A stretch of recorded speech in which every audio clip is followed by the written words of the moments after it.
Bom dia, pessoal. Tudo bem com vocês? Como todos estão? Estão tudo tranquilo? Tudo beleza? Só agradecer vocês aí, né, por sempre estar aí nos acompanhando, né? Pessoal que acompanha ao vivo, pessoal que acompanha gravado, né? E a gente vai prosseguindo com a nossa disciplina de custos para a construção civil desta sexta-feira. Hoje, dia 5 de novembro, né, do ano 2021, e a gente está encerrando quase aí o semestre, né? Semestre 2021/2, e a gente fica muito feliz de ter vocês aí acompanhando as nossas aulas, tá? Quero agradecer a todos que sempre estão aí perguntando, tirando dúvida, né? E a gente sempre fica grato, né, pela participação dos alunos em relação aí dos conteúdos, né, envolvendo essa parte da construção civil. Sempre eu falo nas nossas aulas, é uma disciplina diferente que não se tem em outra disciplina, tá? Então é um diferencial, tá, pessoal? Eu agradeço aí vocês, pessoal de Sinop, pessoal de Cáceres, todos que acompanham a gente aí posteriormente gravado, né? Alguns estão trabalhando e a gente está aqui toda sexta-feira passando um pouquinho aí do conteúdo, tá? Hoje a gente vai falar um tema muito importante da análise das variações na construção civil, tá, pessoal? Então a gente vai detalhar para vocês algumas, né, ideias, algumas partes, né, que a gente sempre utiliza aí dentro da construção civil, tá? Deixa eu compartilhar com vocês aqui a nossa tela e aí a gente já começa já detalhando para vocês, tá? Então a gente vai falar um pouquinho sobre análise, né, das variações na construção civil. O que seria isso? É o que nós vamos saber a partir de agora na nossa aula dessa sexta-feira, tá bom? Então qualquer dúvida, né, qualquer pergunta vocês podem estar aí levantando a mão, vocês podem estar perguntando posteriormente quem vai assistir gravada pelo WhatsApp, por e-mail. Então nós temos aí essas alternativas aí para vocês não deixarem de participar, tá? Então, pessoal, começando, né? Acredito que já está aparecendo para vocês aí na tela. Então a gente vai começar a falar um pouquinho sobre essa questão das variações. O que é variações, né? Primeiro a gente tem que entender, né, o que significa variações. A gente pode entender, pessoal, como mudanças, né? Varia, ou seja, não é algo estabilizado, né? Não é algo que fica parado. Então existe variações na construção civil, tá? Então, pessoal, nós temos aí a questão sobre o questionamento, né, da relação custos e benefícios. Acredito que em algum momento vocês já ouviram falar sobre isso, principalmente custos e benefícios relacionados às informações contábeis, tá? Como declara, né, como expressa Martins em seu livro. Então, cada informação provoca um gasto. Então, nenhuma é gratuita e pode trazer um benefício. Então, existe essa análise das variações. O que eu posso fazer, o que eu posso ter de gasto que vai me trazer um retorno aí posteriormente, principalmente na área da construção, tá? Então essa relação entre gasto e benefícios, ela precisa de um modo que a gente fala ser bem avaliada. Por quê? Principalmente na hora da implantação, tá? Porque a gente tem que analisar se aquele gasto, né, aquele custo que eu vou ter, se posteriormente eu vou ter um retorno, tá? Ou seja, na hora da implantação, mesmo depois durante todo o funcionamento aí de uma obra. É importante a gente analisar dentro desse contexto, tá? Então a gente sabe que diariamente aí são encontrados inúmeros relatórios contábeis. A gente tem informações diretas, né? Receitas, despesas, tem aí modificação nas contas patrimoniais. E esses inúmeros relatórios, pessoal, com número de dados, acaba por nunca virar uma informação. Por quê? Às vezes só vem números. Então é preciso a gente gerar um relatório trazendo uma informação concreta para a tomada de decisão, tá? Então é necessário a gente produzir uma série de informações que vai trazer o quê? Um resultado positivo, tá? Então é importante a gente analisar através desses dados que ocorre dentro de uma empresa. Tá? Então a gente sabe que o controle contábil ele é importante, muito importante. E aí a gente verifica posteriormente a análise através desse controle. Ou seja, tanto para as receitas como para os custos, seja efetuado de maneira individual, nem sempre em conjunto, tá, pessoal? Então, na contabilidade, existe o registro das operações pelo empreendimento, né? Um exemplo que eu cito, a questão das construções de vários apartamentos, de várias casas. Né? Então, a gente tem que ter esse controle individual, o que foi gasto em cada, né, em cada apartamento, em cada casa. Então é necessário a gente compreender, posteriormente tomar essas decisões, que vai facilitar nada mais do que as análises, né, que a gente precisa tanto. E deixar de apresentar, é claro, os relatórios aí de uma forma que contemple essa totalidade da empresa, tá? Então você tem individualmente e no final você tem um relatório com o fechamento dessas informações, tá? Então fica evidente que a gente sempre fala a adoção da tal sistemática, né, que é necessário um controle tanto das aquisições, que a gente já falou, utilização de materiais, contratos, né, para que a contabilidade ofereça esses relatórios e aponta realmente uma informação que vai contemplar de um modo geral, né, o que a gente precisa para uma decisão. Tá? Então vai mostrar aí as causas de eventuais prejuízos, né, sugerindo aí posteriormente medidas que vai sanar esses problemas. Então é necessário a gente saber, um exemplo numa casa, né, quais são a parte que existe mais custo, qual que é o que está tendo uma diferenciação daquele planejado, né, do projetado e o executado. Qual que é a diferença? Né? Eu fiz lá um orçamento, planejei e está dando diferença. Então é possível a gente verificar essas questões e sugerir algumas medidas, né, que vai corrigir essa parte, tá? Então, pessoal, dentro da análise das variações, né, da construção civil, a gente tem aí um grande leque de informação, tá? Um fornecimento de informação sobre causa, impacto e ações corretivas, tá? Então, para isso, a gente considera-se variações de custos de cronograma e variação no termo. Então, vocês vão conhecer um pouquinho como que eu vou analisar a minha obra. Então, primeiro a gente fala da variação de custos, tá? O que que representa isso, né? A gente tem como aí objetivo, pessoal, a quantidade de déficit ou excedente orçamentário em um determinado momento, tá? Então, é aquela questão que eu falei para vocês das variações de custo. Então, vai expressar o que nessa fórmula? Como a diferença entre o valor agregado e o custo real, tá? Que a gente vai entender e a gente vai demonstrar para vocês aí num exemplo, né? Um exercício aí bem básico. Tá? Então, essa variação de custo, pessoal, representa o desvio entre o quanto deveria ter custado e aquilo que foi realizado, né? E quanto, né? E quanto realmente custou, né? Custou a mais? Então, eu consigo controlar essa parte. Então, a análise de variação ela vai trazer, basicamente, uma ideia do que eu posso fazer, tá? Então, vai dar uma noção de desempenho do custo do projeto. Por isso que eu falo, pessoal, é importante a gente ter o projeto, ter o orçamento, porque a partir daí a gente consegue controlar, tá? Qual seria a fórmula, né? Fórmula bem fácil, bem prática, tá? Então, variação de custo, pessoal, é igual a variação, é o VA menos o CR. O que é o VA? O VA é o valor agregado, menos o CR, que é o custo real, tá? Que a gente vai demonstrar posteriormente para vocês aí, tá? Como que a gente analisa essa fórmula, né? Se o VC, variação de custo, ele é maior do que zero, então o projeto gastou menos do que o previsto para realizar esse trabalho, né? Se o VC for igual a zero, ou seja, a variação de custo foi igual a zero, o projeto gastou exatamente o que foi previsto. Então, determinei um valor, né, planejei dentro do orçamento e executei aquele valor corretamente. E o VZ, quando é menor que zero? Então, o projeto gastou mais do que previsto. Então, a partir daí, a gente consegue ter um controle melhor, tá? Isso é importante a gente ter aí essa visão da importância da variação de custos, seja maior que zero, igual a zero ou menor que zero, para a gente ter aí um controle exato. Temos as variações de prazos, tá? Então, é uma medida de desempenho do cronograma que vai expressar como a diferença entre o valor agregado e o valor planejado, né? Temos a variação no término, que é uma projeção, que a gente fala da quantidade do déficit ou do excedente do orçamento, e expressa como a diferença entre o orçamento no término e a estimativa no término, ou seja, o orçamento, né, que eu tenho para o término e a estimativa, o que foi executado. Então, existem essas diferenças que a gente pode encontrar dentro dessas análises de variações, tá? Então, tem aí a questão do estudo, né, da variação de prazo, o VPR, que é uma medida de desempenho muito importante, tá, pessoal? Nem sempre as empresas, elas utilizam essas questões, mas por isso que eu falo para vocês, né? É o diferencial, né? É uma disciplina diferenciada para vocês. Eu posso aplicar lá no cotidiano? Pode sim, tá? Então, o VPR, pessoal, é o que a gente pode dizer que é a quantidade de adiantamento ou atraso do projeto quanto à data da entrega planejada, tá? Em um determinado momento. É aquilo que a gente fala, né? Se você prometeu entregar uma obra, né? Como um arquiteto, um engenheiro, um construtor, ele planejou, fez o cronograma, né? Vou entregar daqui 3 meses.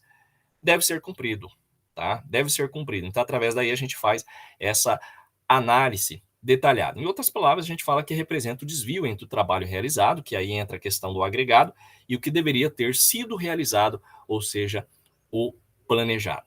Vocês entenderam, pessoal, a importância, né, da gente observar essa análise de variações? Então, dentro disso aí, você pode fazer uma correção.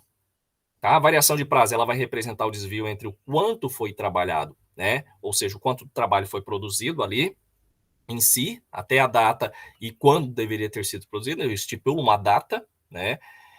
Por que eu faço isso? Para determinar a questão, pessoal, da diminuição de custo. Até aquele momento, qual que é o valor que eu teria? Então, é importante a gente compreender essas análises, tá? Ah, mas o que isso vai me interessar na contabilidade? Tem gente que fala isso, mas o que isso vai me... Principalmente nós contadores, às vezes a gente tem que abrir a nossa mente, tá, pessoal? Repetindo aqui, não só ficar na questão do lançamento, débito e crédito, né? Parte fiscal, contábil, RH, vou fazer isso aqui, sou contador.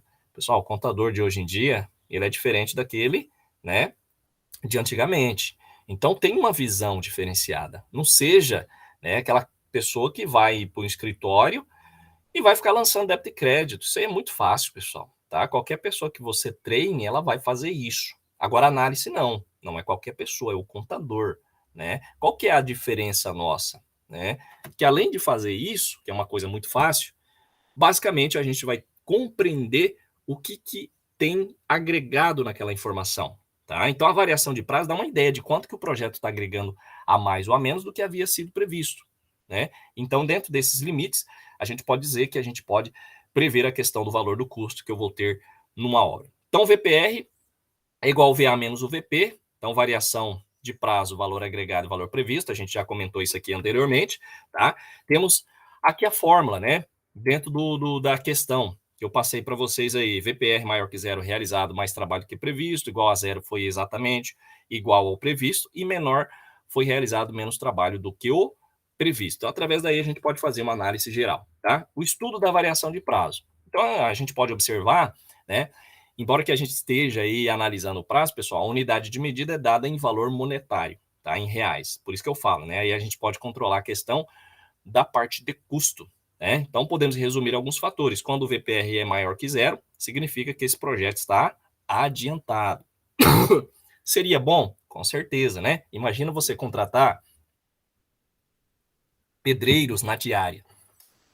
Então, basicamente, você faria muito mais serviço do que, vamos supor que você estipulava aí uma semana para fazer um determinado serviço. Você terminou em 3. Então, basicamente, você ganharia aí alguns dias, né? Vamos supor que a diária é 140 vezes 3 dias, você tem um valor de R$ 420, certo? R$ 420. Se fosse uma semana, né, pessoal? Vamos colocar 7 dias, fechar a semana. 7 dias a 140, a gente teria o quê? R$ 980, tá? Então é importante R$ 940, tá, pessoal? Desculpa. Então é importante a gente analisar essa parte, esses fatores, esses estudos de variação de prazo. Por quê? Porque a gente vai conseguir, né, controlar, tá?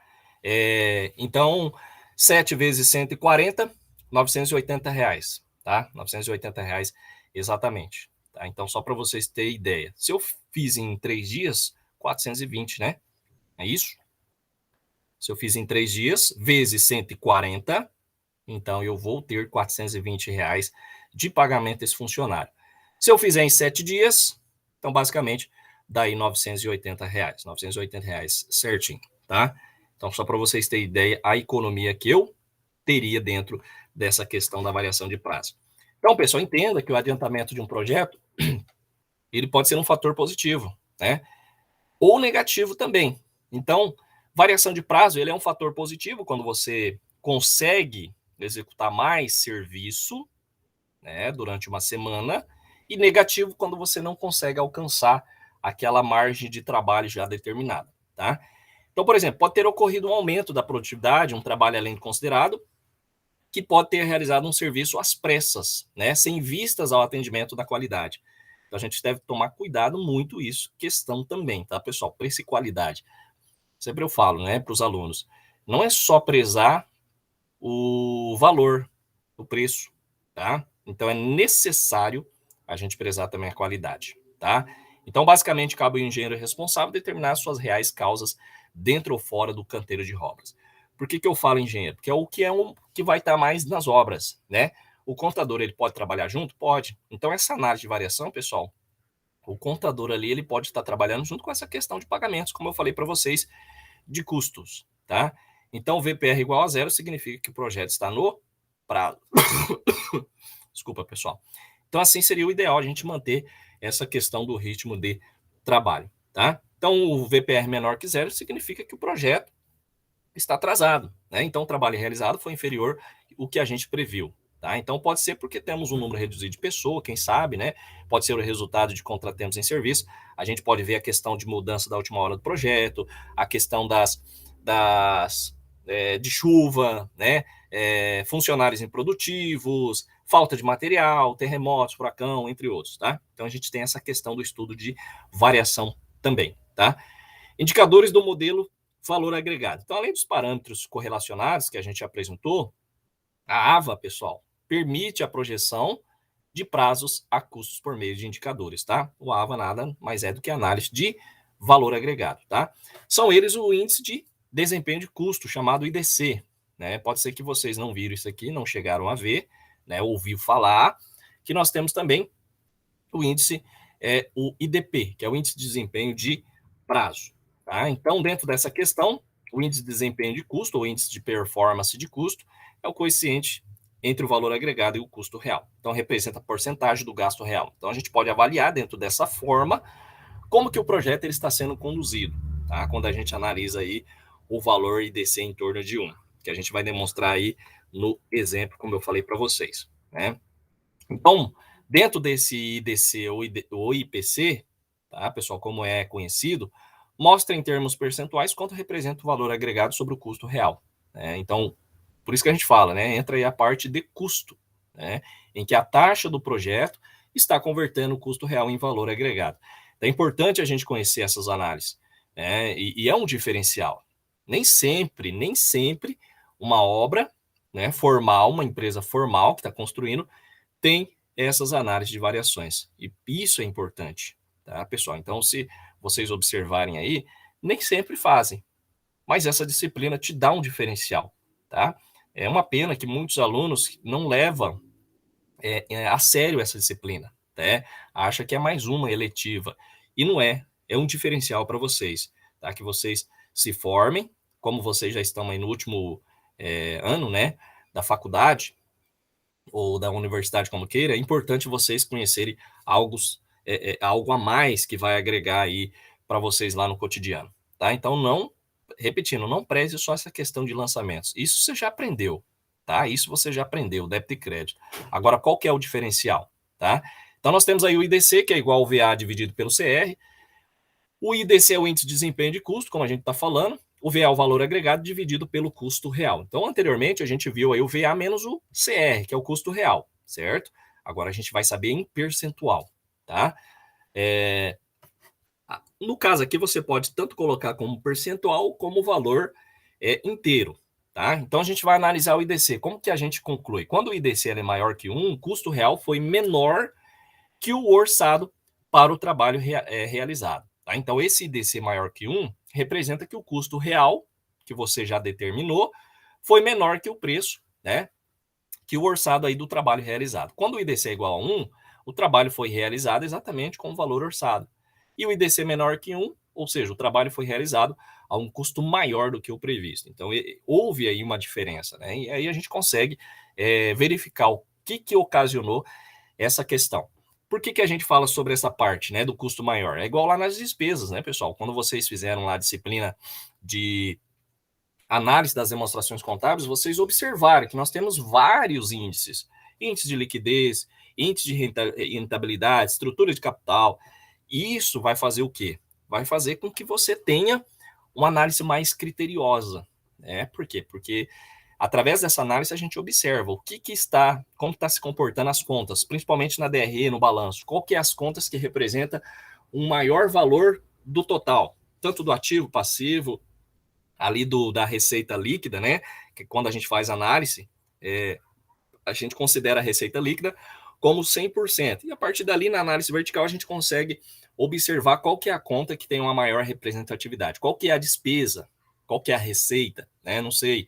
Então é necessário a gente verificar essa parte também na parte do índice de desempenho dos custos, né? Então, pessoal, por exemplo, uma atividade com IDC igual a 0,66 indica que o seu trabalho realizado vale 66% do gasto real. É aquilo que eu falei, ou você considera um número inteiro ou você considera percentual, tá? Nesse caso, ele vai dar essa fórmula, ela vai te dar um valor inteiro no sentido assim, pessoal, um valor já definido, né? Não seria 1, 2, 3, 4, é um número, e aí vocês viram que vai dar 0,66, tá? Dentro desse valor, você pode multiplicar por 100, que você acha o percentual dessa questão do gasto real, tá? Do seu trabalho realizado. Então, o projeto, no caso aí 0,66, né? O projeto está agregando 0,66, né? Ou seja, 66 centavos a cada R$1 investido. Então, logo está sendo mal conduzido, né? Por quê? Porque esse índice, para se ter um valor bom ou ótimo, tem que ser igual a 0 ou maior que 1. Tá? Então, o IDC é considerado a métrica mais crítica da aba e vai medir a eficiência de custo do trabalho executado. Então, o valor de IDC menor que 1 indica aí o custo acima do previsto no trabalho executado. Então, você está perdendo dinheiro, né? Então, o valor de IDC maior que 1 indica custo abaixo do previsto no trabalho executado, tá? Então, o IDP, pessoal, temos o IDP, né, que é o índice de prazo, é uma medida de eficiência do cronograma, que vai expressar como a razão entre o valor agregado e o valor planejado, e vai medir o grau de eficiência com que a equipe do projeto está realizando aí os seus trabalhos. Tá? Então, vai demonstrar a taxa, como qual o projeto vem convertendo o VP e o VA, ou seja, o valor previsto e o valor agregado. Então, o IDP é igual à razão entre o VA e o VP. Tá? Então, dentro desse índice de desempenho de prazos, ele mostra em termos percentual quanto representa o valor agregado sobre o valor previsto. Ou também, né, em que taxa, se eu multiplicar por 100, esse projeto está convertendo o valor previsto em valor agregado. Então, a fórmula é essa, IDP igual ao VA dividido pelo VP. Tá? Vocês podem ver aí a questão do IDP, que é o índice de desempenho de prazo, VA, valor agregado, e o VP é o valor previsto. Tá? Então, a gente analisando essa fórmula, é da mesma fórmula, né? Ou da mesma forma que a gente concluiu aí anteriormente, que o IDP maior que 1 foi realizado mais trabalho que o previsto. Igual a 1 foi exatamente igual ao previsto, e o IDP menor que 1 foi realizado menos trabalho do que o previsto. Então, é importante a gente verificar, né? Eu acredito que isso aqui, pessoal, vocês não viram em análise das demonstrações contábeis, tá? Não, vocês não viram isso aqui. E se vocês forem fazer isso aqui, pessoal, no real, né? Como eu falo, né? É o diferencial para você trabalhar aí numa empresa construtora. E Sinop, toda a região, busca profissional, né? Não só pedreiro, servente, carpinteiro, né? Mestre de obras, mais um profissional que também vai estar gerenciando, né? Essa parte aí. Por isso que a gente fala, né? Custo para construção civil não é só lançamento. A gente mostrou para vocês alguns lançamentos, mas entra aí a parte também de gestão. Então, pessoal, apesar desse índice aí basear-se em valores financeiros, é um indicador de atraso ou adiantamento em tempo. Tá? Então, a gente pode conhecer esse IDP como índice de performance de programação. Tá? Então, o valor do IDP menor que 1 vai indicar que menos trabalho foi executado do que foi planejado aí pelo administrador, pelo gerente. Tá? Então, o valor de IDP maior que 1 indica que mais trabalho foi executado do que o planejado. Então, esse IDP, ele mede todo o trabalho do projeto.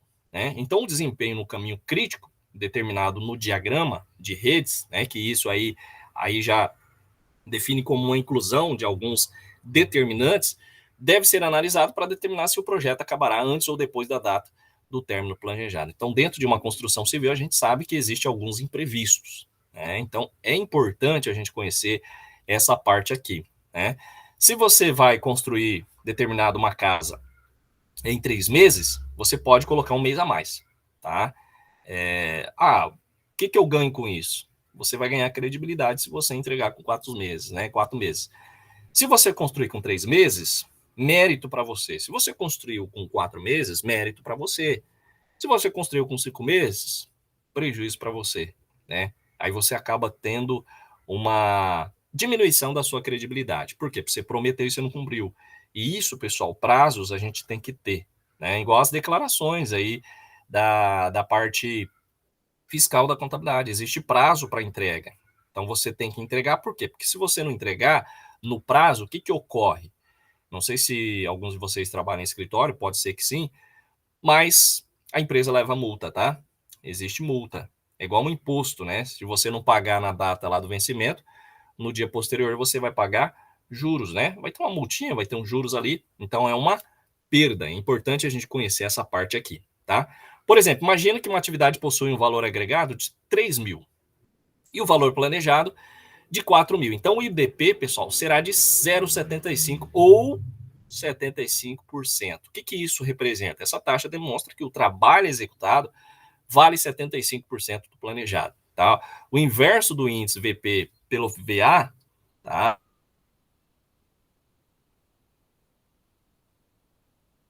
Atraso de 33% no prazo. Tá aí, só para você ter ideia, né, do que representa esse índice hoje numa construção civil. É importante a gente ter aí essa visão da importância dos índices, tá?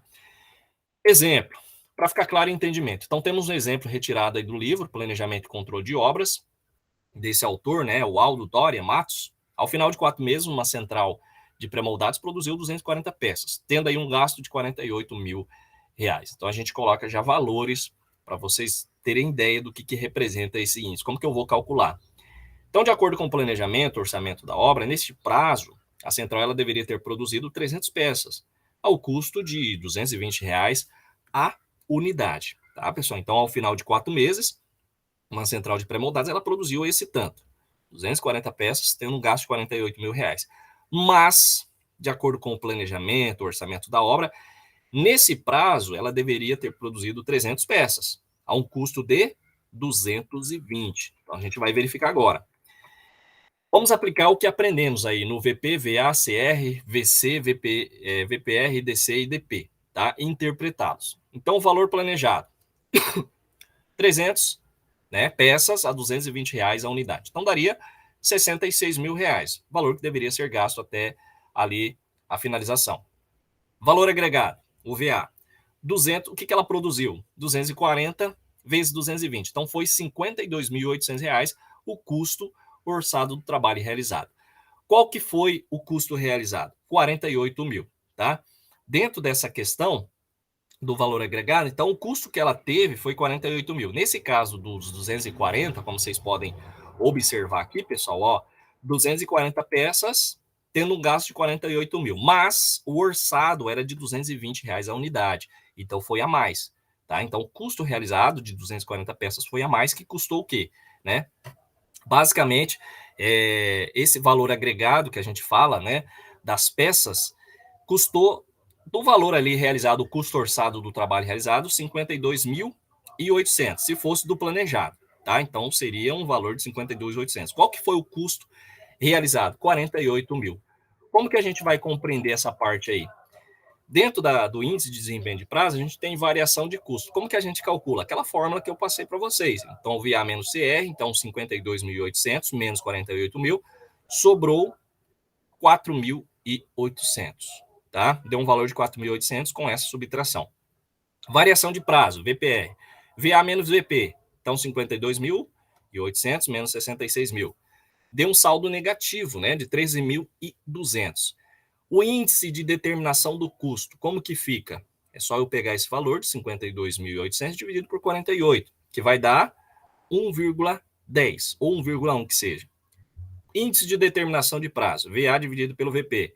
Então, seria o 52.800 dividido pelo 66 mil, que daria 0,8. Como que a gente vai, basicamente, entender essas contas que a gente fez aqui? Vamos lá. Com base nesses valores, pessoal, o projeto está correndo abaixo do orçamento, pois o VC foi maior que zero, gastou menos do que o planejado. O cronograma está atrasado, pois o VPR menor que zero. Então, a central produziu menos do que o previsto para os 4 meses. Então, só para vocês terem ideia aí, né? Então, a gente tem que ter uma análise. Então, em relação ao projeto, ele está ocorrendo abaixo do orçamento, só que o cronograma está atrasado. tá? Por quê? Porque o VC foi maior que zero, então gastou menos do que o planejado. Já em relação ao cronograma, ele está atrasado, porque o VPR, como a gente fez, deu um valor menor que zero. Então, a central produziu menos do que foi previsto aí para os 4 meses, tá? Então, a central vem produzindo peças de maneira menos onerosa que o previsto, porque está abaixo do orçamento, né? Pois o IDC maior que zero, o orçamento superando 10% do valor planejado, tá? Então, a central, de uma forma geral, ela está produzindo aí, como eu falei para vocês, peças de uma maneira menos onerosa. O que é oneroso? Aquilo que vai agregando custo, né? Então teve menos, vamos dizer assim, custo, né? Algo ruim que a gente pode considerar que o previsto, tá? Por quê? Porque o IDC ele deu maior que zero, tá? Em um orçamento superando em 10% do valor planejado. A central vem produzindo peças a um ritmo mais lento, né? Que o previsto, como a gente viu, do IDP, menor que 1. Então, sua produção está apenas em 80% do ideal. É dessa forma que a gente faz análise, tá, pessoal? Então, o valor, como vocês podem observar, tá? Aqui, ó, a questão dos 10% seria esse valor aqui, ó, determinação dos custos, ó, 1,10. Então, se eu multiplicar por 100 e tirar 100, 10%, tá? E determinação do prazo, ela está atingindo apenas 80% do que ela deveria atingir 100%, né? Se for 100%, então teria uma redução de 20%, tá ok? Entendido, pessoal? Alguma dúvida? Pergunta, tá? Então, basicamente, é a análise que a gente faz dentro desses índices de desempenho de prazo. Então, só para vocês terem ideia que foi por completo, né? Que a gente passou. Mas, é claro que existe dúvidas, né? E é importante a gente tirar, né, essas dúvidas. Então, não tenha vergonha de perguntar. Tá ok, pessoal? Então, a gente vai prosseguir. Claro que vocês vão fazer um exercício. Posteriormente, qualquer dúvida, a gente está à disposição, né? Tipos de orçamento, pessoal. Então, a gente sabe que no mercado como o ramo da construção civil, que a gente já falou, né, onde a competição entre as empresas é acirrada, a elaboração de um projeto para um determinado empreendimento precisa ser rápido e dinâmico, tá? Então, na maioria das vezes ali, para a elaboração de orçamento, pessoal, para um novo empreendimento, não se possui projeto detalhado. Então, é importante a gente analisar isso. Por quê? Porque o cliente precisa de uma resposta rápida. Eu preciso construir uma casa, preciso de um orçamento. Qual seria o valor que você me cobraria? Aí é difícil, né? Por isso que eu falo, pessoal, é importante a gente entender essa questão do orçamento, como eu mostrei para vocês lá no exercício atrás, a importância da gente conhecer sobre essa parte de orçamento. Por quê? Porque o orçamento, não pense que é só de engenheiro e arquiteto, tá, pessoal? O contador pode fazer, ele pode contribuir, ser o diferencial, tá? Então, as empresas de construção na etapa inicial, principalmente a concepção de um projeto, analisam essa questão da viabilidade econômica, tá? Desde ali da questão da aquisição, que seja de um terreno, muitas empresas compram um terreno e entrega a chave na mão do cliente, tá? O cliente só determina aí o local, tem os que já compram o terreno, existe alguns loteamentos que a empresa faz a casa e posteriormente vende com tudo, né? Fechado. Então é importante a gente ter esse conhecimento dentro da construção civil, tá? Se você quer aí ser um investidor dessa área, é só você conhecer um pouquinho mais sobre essa parte dos custos para a construção civil, tá? Em linhas gerais, pessoal, segundo o Matos aí, um orçamento ele pode ser classificado como estimativa de custo, que aí entra a questão da variação expedita, né, em base de custos históricos em comparação a projetos similares. Tem o orçamento preliminar, que é mais detalhado do que a estimativa de custos, né, que vai trazer o levantamento de quantidades, né, pesquisa de preços, sobre a questão dos insumos. Aí, depois do orçamento preliminar, nós temos o orçamento analítico ou detalhado. Então, ele é elaborado com composição dos custos, ele é mais extenso, né, sobre a questão aí dos preços de insumos, tá? E ele busca chegar o mais próximo no custo real. Então, aí entra a questão do orçamento analítico ou detalhado. Estimativa é você joga um valor, pode ser para mais, pode ser para menos, mas ele não é o real. Então, o orçamento preliminar, você já coloca algo ali mais detalhado, levantamento de quantidades, mas você não coloca exatamente todos os valores, tá, pessoal? Você é uma estimativa mais a questão da quantidade. E já o analítico ou detalhado, se tem essas informações buscando ao custo real mais próximo, vamos dizer assim, tá? Então, a estimativa de custo, pessoal, é utilizada normalmente na fase inicial do projeto, quando você vai construir uma obra, né? E ele é elaborado de duas formas, a partir de indicadores formados pelos próximos projetos, né? Os próximos projetos já realizados pelas empresas. Desculpa, pessoal. E também utilizando o CUB. O que é o CUB? É uma tabela, né, sobre o custo unitário básico, né? Então, é um indicador muito usado pelas empresas construtoras quando não possuem um banco de dados, que a gente vai falar posteriormente para vocês sobre isso. Então, um banco de dados com obras semelhantes, tá? Que pode utilizar outro indicador, conforme a demanda, dentro da região. Sendo, na maioria das vezes, pessoal, um valor superior, tá? Por quê? Porque certos terrenos, em certas localidades, eles não são os mesmos, tá? E o que a gente tem que verificar isso? Porque uma fundação, ela se diferencia de um local para outro, justamente pela resistência do solo, tá? Então, quando o solo ele é mais fraco, um exemplo que eu falo para vocês, uma sapata deve ser maior, tá? Então, quando o solo ele é mais resistente, eu posso ter aí basicamente, uma sapata menor, porque o solo é mais resistente, tá? É importante a gente entender essa parte aqui, tá? Então, a opção de utilizar o banco de dados de obra realizada, pessoal, e não o indicador do CUB, vem de fato do quê? Dos resultados obtidos com a utilização desses próprios indicadores da empresa, tá? Que vai, é claro, refletir aí nos resultados mais próximos da realidade. Então, para as empresas que utilizam a tabela CUB, né, como indicador para a elaboração dessa estimativa de custos, deve utilizar, é claro, quadros elaborados, principalmente aí disponibilizados, que vai ser disponibilizado pelos sindicatos, tá? Conforme consta aí na NBR 12721. Então, é importante a gente verificar essa parte aí da NBR também, tá?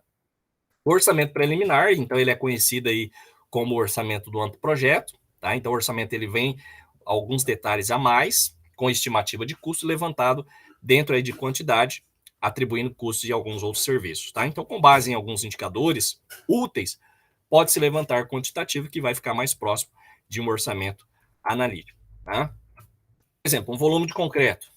O indicador é a espessura média, né, do concreto, caso esse fosse atribuído, regularmente dentro de uma área de pavimento. Então, estruturas abaixo de 10 pavimentos têm de 12 a 16 centímetros, e estruturas acima de 10 pavimentos têm de 16 a 20, né? Como também a questão do peso da armação. Então, é importante a gente conhecer essa questão das estruturas, né? Qual que é a quantidade de pavimentos? E através daí a gente consegue já determinar um valor dentro do orçamento preliminar, tá? No cálculo da área de forma também, tá, pessoal? De pilar, viga, laje, isso é importante. Então, só para vocês terem ideia, seja o diferencial nessa disciplina, né? Não pense que é só coisa de engenheiro e arquiteto. Contador também pode contribuir muito, tá? Principalmente nessa questão aí da parte de custo. Só para vocês terem ideia, pessoal, temos aqui, ó, né, um exemplo. Isso aqui é um exemplo, né, ilustrado sobre estimativa de quantitativos. Então, o quanto representa, ó, só para vocês terem ideia, área de forma, então a gente vai ter aí 4.368 metros quadrados, que eu vou gastar de forma. Questão do peso de armação, também, né? Porque aí, através daí, eu verifico o quanto eu vou gastar na aquisição de armadura, tá? Volume de concreto é a mesma coisa. Se eu calculo aquele orçamento que eu passei para vocês, eu tenho um valor médio, né? Nessa figura vocês podem ver que a gente vai gastar cerca de 336 metros cúbicos de concreto.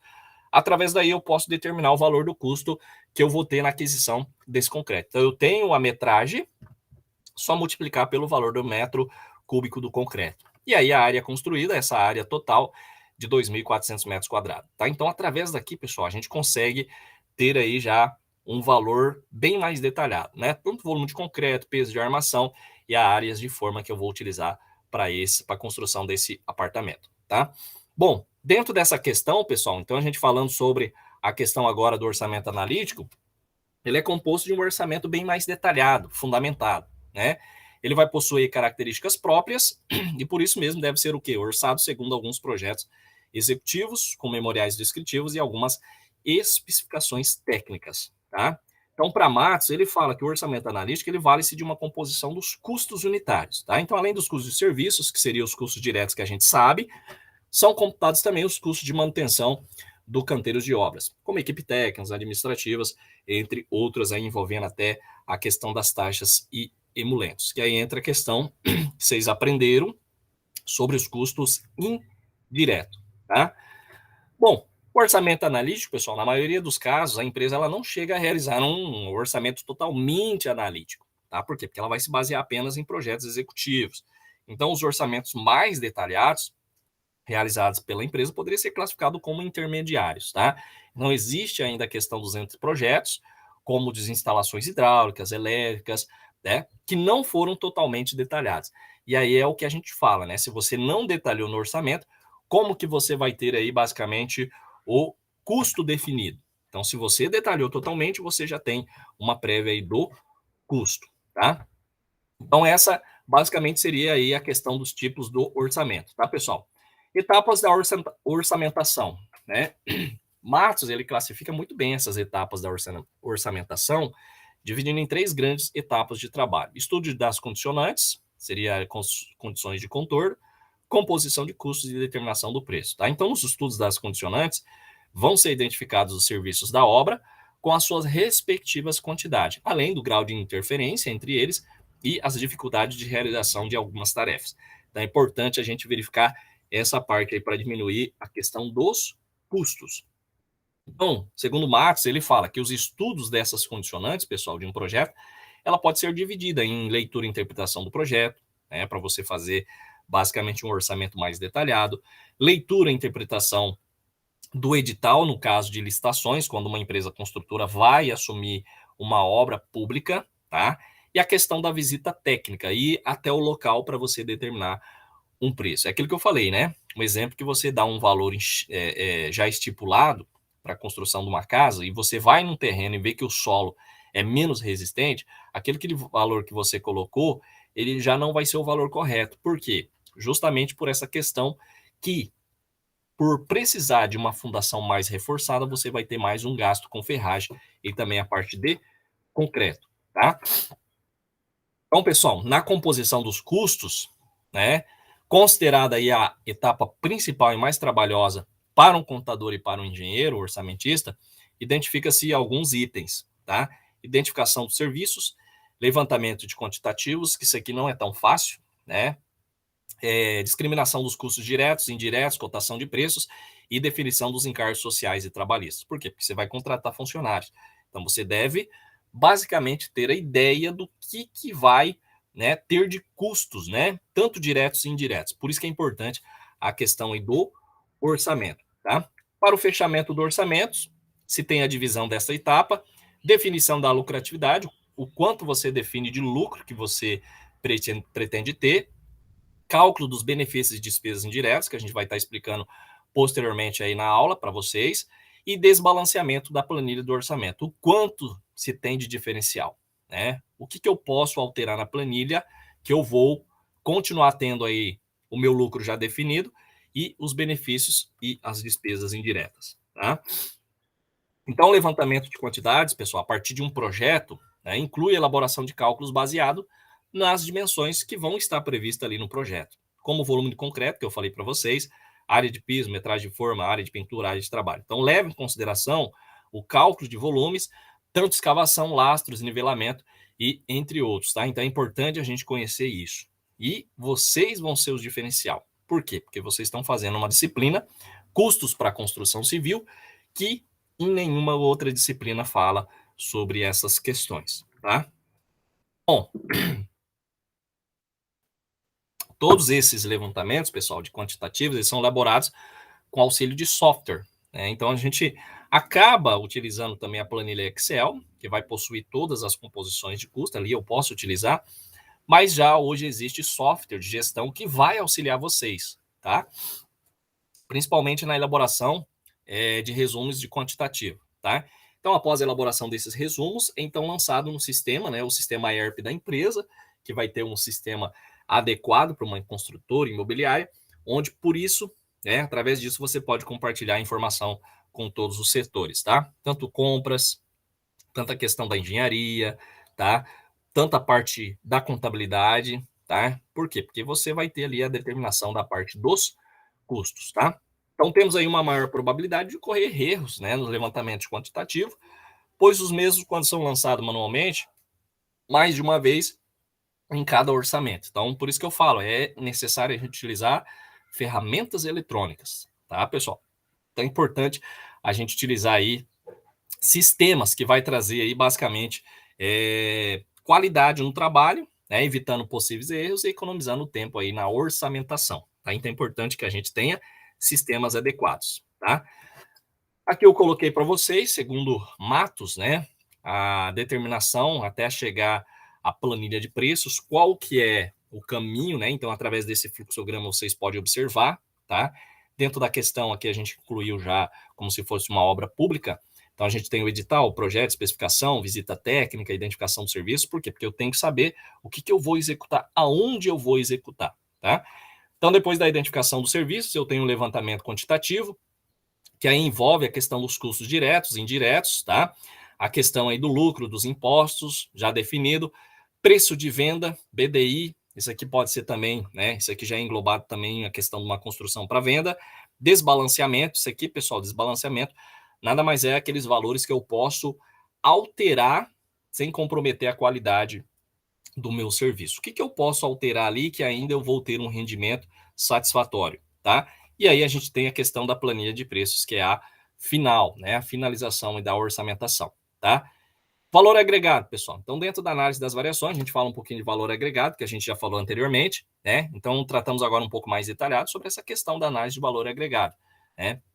E outros índices que vão ser utilizados na construção civil e que são utilizados, onde vai fornecer resultados sobre a situação atual do projeto, né? Através disso, permite uma análise de variância e tendências que permite também antever resultado provável do projeto. Então, você tem aí, né, alguma análise que isso vai antever algum resultado posteriormente. Isso é importante, tá? Então, para implantar o EVA, tá? O EVA aí, no caso, análise de valor agregado, pessoal, é preciso ter um cronograma físico, tá? Que vai se basear em um IAP e que gera como subprodutos de custos. Então, a gente vai explicar um pouquinho mais detalhado o que significa aí o IAP, né? Que nada mais é entra essa parte, né, de análise do valor agregado dentro de uma construção civil, tá? Então, existem algumas empresas que fazem uso de todas essas ferramentas de análise e controle, tá? E consegue analisar já alguns indicadores que a gente calculou anteriormente, tá? Então, o EVA, pessoal, ele pode ser analisado por três grandezas: valor previsto, agregado e o custo real.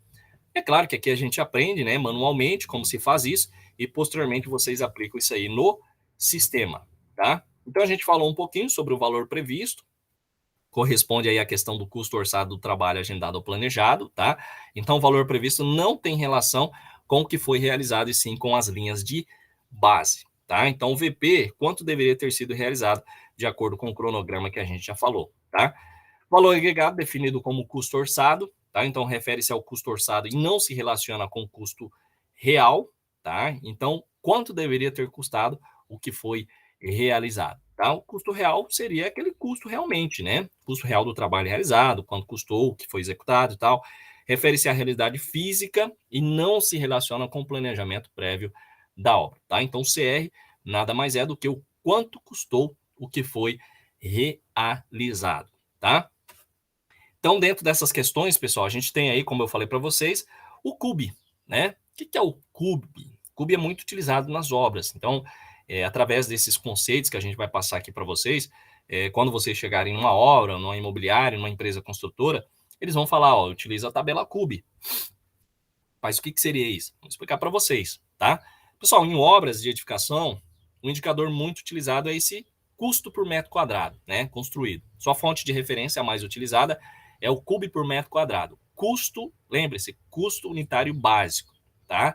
Porém, é permitido que cada construtora gere seus indicadores com o passar do tempo, onde esses valores sempre são calculados com valores superiores, dependendo aí da região e a demanda de serviços, tá? Então, representa o custo da construção por metro quadrado de cada padrão de imóveis. Então, você vai ver aí de baixo, médio e alto padrão. Então, é uma tabela que vai trazer como uma média, não é que você vai utilizar. Um exemplo em Sinop. Em Sinop, aí pela tabela CUB, pessoal, está na faixa de 3.500 o metro quadrado de uma casa. Mas, no real, pessoal, as empresas não estão cobrando só isso, tá? Então, uma casa de médio alto padrão aí está na faixa de R$ 5.000 no metro quadrado, tá? Alguém pode até me falar, mas R$ 5.000? R$ 5.000, pessoal. Isso depende também, a questão dos materiais, tá? Isso eu falo entregando a chave na mão aí do cliente. Ele não quer saber de comprar aí a questão vamos dizer assim, dos materiais, né? Se envolver. Ele quer a casa construída, a chave na mão. Então, depende também, né? A questão dos materiais. 3.500 que eu falo para vocês é na fase de materiais aí não de primeira linha, tá? Em toda a casa. Por quê? Porque existe de segunda linha, existe de terceira linha. Esse valor de 5, 6 mil, pessoal, é de primeira linha, tá? Dependendo do material. Como até um professor meu, que ele é engenheiro civil, ele falou para mim, a gente conversando sobre essa questão de custo, né? Utilização da tabela CUB e tal, é como um indicador inicial, não é que todos utilizam, utiliza o preço do mercado. Ele falou para mim que tem clientes que colocam chuveiros de 15, 20 mil reais, tá? Então, só para vocês terem ideia, de 15 a 20 mil reais. Aí você pensa, mas existe? Existe, pessoal, existe muito mais. Material que traz aí de fora. Então, tudo isso está relacionado à questão da composição do custo, tá? Então, esse custo é calculado empregando aí os coeficientes, né, da NBR 12721. Então, os coeficientes que vão constar nessa tabela. Os preços unitários dos insumos, que vão ser realizados pelos sindicatos, o chamado Sindicato da Indústria da Construção Civil, Sinduscom, em conjunto com construtoras que fornecem esses valores mensalmente. Tá? Então, o percentual aplicado à mão de obra é referente aos encargos trabalhistas e previdenciários. Lembrando, pessoal, que essa tabela CUB ela não traz o custo da fundação e também da parte aí de finalização, jardinagem, tá? Que a gente pode dizer também que está incluído. Por quê? Porque essas casas de médio e alto padrão já vêm com jardim, né? Vem ali a parte de paisagismo e tal, e não entra a questão da fundação, tá? Por isso que é 3.500 pela tabela, fora custo de fundação e também a parte de paisagismo, tá? Que aí envolve essa questão de 5, 6 mil reais, tá, pessoal? Então, desse modo, a gente pode dizer que o CUB é o valor médio dos insumos fornecidos pelas construtoras, tá? Então, seria aí um parâmetro médio, tá? Mas não é considerado no CUB o valor do terreno, fundações especiais, paisagismo, entre outros, como vocês podem ver, que eu coloquei. Então, por isso que é um valor não considerável correto. Se você for cobrar a tabela CUB para construir, você está perdendo dinheiro. Por quê? Porque você vai ter que fazer fundação, né? Você, basicamente, se é médio e alto padrão, o cliente vai querer um jardim. Ah, nem todos? Pode acontecer, mas na maioria das vezes tem um jardim, né? Alguma coisa ali. Entre essa questão de instalações, impostos e taxas que não estão incluídos, tá? Bom, conforme a Câmara Brasileira da Indústria da Construção, pessoal, a CUB se originou aí em 1964, com a criação dessa lei aí, ó, 4.591. Então, lá nos artigos 53 e 54, desta lei estabelece alguns fatores, como o cálculo da CUB, né, ou do CUB por metro quadrado, deve ser responsabilidade dos sindicatos, tá? Então, basicamente, se estabelece aí o valor do metro quadrado de construção civil, tá? Não é o caso, a gente não vai adentrar muito aqui, mas só para vocês terem ideia que dentro dessa questão, tabela CUB, ela foi instituída aí por lei, né, criação por lei, essa lei federal de 1964. Então, não é de hoje, tá? Então, desse modo, pessoal, o CUB metro quadrado começou a ser calculado e divulgado, né, todos os meses desde a primeira norma brasileira publicada, tá? E aí, posteriormente, foi substituído por outras NBRs, que estabeleceu aí critérios de coleta, cálculo e o valor padrão da construção, tá? Custos dos materiais, pessoal. Segundo o Limer, ele fala que os materiais significam 60% do custo de uma obra, tá? Então, o seu valor vai depender de dois fatores, consumo e preço. Então, a gente deve cuidar da questão do retrabalho. Então, o consumo de materiais é consequência das condições de gerenciamento do projeto, de administração dos materiais, tanto do container, principalmente da estocagem, que se vai aplicar aí, né, também a questão do grau de treinamento e qualidade da mão de obra. Para quê? Para não ter retrabalho. Então, assim, a gente pode dizer que o gerenciador ele consegue ajustar esses fatores aos parâmetros mais convenientes, ou seja, acertados, tá? Custo da mão de obra. Custo da mão de obra é 40%, tá, pessoal? Em média. Pode custar mais ou menos? Pode. Aqui é a média, tá? Então, pode ser encontrado através do custo da unidade de tempo, que é o salário horário de um operário, tá? Aí entra a questão do mercado, né? Grau de especialização, entre outros. Então, tudo isso está focado, né, num preço já pré-definido, mais 40% é o que se refere ao custo total de uma construção, tá? Deste modo, pessoal, a mão de obra ela é calculada. Então, existe um cálculo para você saber qual que é o rendimento, né? O quanto eu estou ganhando com esse funcionário que está trabalhando para mim. Até nisso tem, né? Olha que maravilha, né? Que bacana, né? Eu já ia falar baca maravilha, né? Mas bacana e maravilha, né? Então, a gente tem um cálculo, tá? O MO, que é o custo da mão de obra, que é igual a QS dividido pelo PMO vezes o CUT. O que seria o QS? Pessoal, quantidade de serviço dividido pela produtividade da mão de obra vezes o CUT, que é o custo por unidade de tempo. Então, através daí, você também pode ter o valor do custo, qual que é o custo que você está tendo na sua mão de obra, tá? Então, aqui a gente só mostra para vocês que existe uma forma, posteriormente a gente pode fazer exercícios demonstrando para vocês, tá? Benefícios e despesas indiretas. Pessoal, é o chamado BDI. Então, nas planilhas orçamentárias, aplica sobre os serviços, o BDI, que vai significar isso, né? Como eu falei, benefícios e despesas indiretas. É um coeficiente, pessoal, de majoração em percentual sobre o custo direto, que vai representar o custo indireto, o lucro, os impostos, tá? Então, é o chamado BDI. Então, ele é um coeficiente de majoração, muito utilizado na construção civil, tá? É um coeficiente de majoração em percentual sobre o custo direto, que representa aí o custo indireto, o lucro e englobando os impostos, tá? Então, pessoal, conforme TSAC, tá? O BDI ele é composto por despesas e custos indiretos, tá? Que às vezes os custos indiretos a gente não consegue determinar tão facilmente. Lembra que a gente faz o rateio? Então, aí são custos, né, da administração central ligados à obra, como, por exemplo, o engenheiro fiscal, né, contabilizando suas despesas, viagem, alimentação, rateio dos custos, entre outros, tá? E ainda compõe a BDI, pessoal, a taxa de risco do empreendimento, custo financeiro do capital de giro, tributos, taxa de comercialização e benefícios e lucro, tá? Então, a gente consegue compreender aí quais são os benefícios completos. Tá? O BDI é o fator aplicado ao custo direto para se chegar ao valor de preço de venda, principalmente quem faz uma casa, né, vai vender, pode utilizar o BDI. Como que eu faço o cálculo? BDI igual a PV dividido pelo CD menos 1. BDI, benefícios e despesas indiretas, PV é o preço de venda, dividido pelo custo direto menos 1. Tá, pessoal? Então, isso é a fórmula, tá? Então, pessoal, entende-se por benefício ou bonificação e despesas indiretas a divisão ali entre o custo indireto somado com o lucro pelo custo direto da obra, tá? E na prática, esse BDI é o percentual aplicado sobre o custo direto da planilha de uma obra para quê? Para a obtenção do seu preço de venda. O quanto eu preciso vender para mim obter o lucro desejado, tá? Aqui, pessoal, vocês podem observar ó, a estrutura analítica do orçamento. Posteriormente, a gente vai demonstrar né, uma tabela aí sobre o BDI, o que representa isso. Se utiliza muito, tá? Então, aqui, pessoal, a estrutura analítica de um orçamento. O quanto representa dentro de uma obra, tá? Ó, grupo de orçamento. Então, o projeto representa 2,95 de uma obra, terraplanagem 0,91. Então, se você somar tudo isso aqui, vai dar um valor né, considerável aí da obra, tá? Ó, tudo isso aqui. Então é importante a gente compreender o quanto representa. Então, através daqui a gente pode estar detalhando. Se vocês observarem aqui, pessoal, ó, o valor de 5,65% de uma obra, né, representa instalação hidrossanitária, gás e incêndio. Já o fator aqui de pavimentação e impermeabilização, revestimentos externos, 3,52 e 3,94. Supraestrutura, pessoal, 15,94, tá? Que aí a gente pode considerar algumas bases, tá?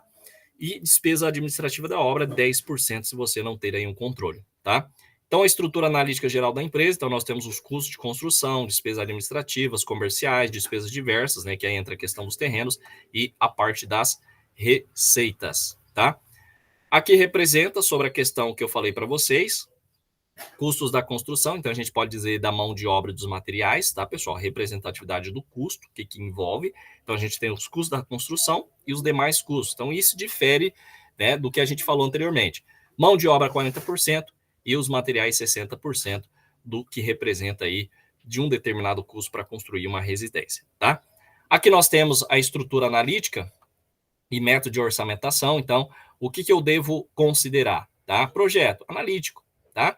Instalações provisórias, estimativa analítico, né? Supraestruturas analítico e por assim em diante, que eu expliquei para vocês anteriormente, você já tem noção do que isso representa, tá, pessoal? Por quê? Quando eu falo analítico, pessoal, basicamente eu tenho que ter todos os detalhes. Quando eu falo estimativa, eu posso jogar um valor lá, né, considerável, que não é o valor exato. Então, quando se fala analítico, ele é mais detalhado para mim não furar lá na hora de passar o preço, tá? Isso é importante a gente saber, tá? Aqui, pessoal, a distribuição do custo total orçado, né? Então, nós temos aí, dentro de uma obra, tá? Estimativa de custo representa 12%, estimativa analítico 18% e o analítico 70%. Então, se você somar isso aqui, dá o 100%. Então, de todos esses elementos que eu falei aqui, ó, é o que representa que deve ser bem especificado. Para quê? Para que você não erre no valor que você vai estar divulgando, tá? Aqui é o percentual do orçamento considerado para imprevistos, tá, pessoal? Então, margem de erro de uma estimativa de custo, o que isso representa? Então, dentro de um projeto executivo, ele existe uma margem de erro, tá? De mais ou menos 5%, projeto básico de 10 a 15, viabilidade econômica de 25 a 30 e ordem de grandeza maior que 30%, tá? Ordem de grandeza nada mais é do que aqueles fatos que se relacionam dentro de uma construção civil que não está englobado viabilidade econômica, projeto básico e projeto executivo, tá, pessoal? Então, existe essa questão da estimativa de erro também, tá? E aqui nós temos um relatório, né? Orçado versus realizado, ó. Então, só para vocês terem ideia, pessoal, ó, a superestrutura do material foi orçado 8.096, foi gasto 8.695. Então, foi gasto a mais, tá? Vamos ver uma aqui que ele foi orçado menor, um valor e foi realizado menor. Nós temos aqui um exemplo, ó. Deixa eu pegar aqui. Armadura, né? Tá aqui, ó. Orçado 664 e foi gasto 591. Então foi menos. Concreto também, ó. Foi orçado 2.929, foi gasto 2.655.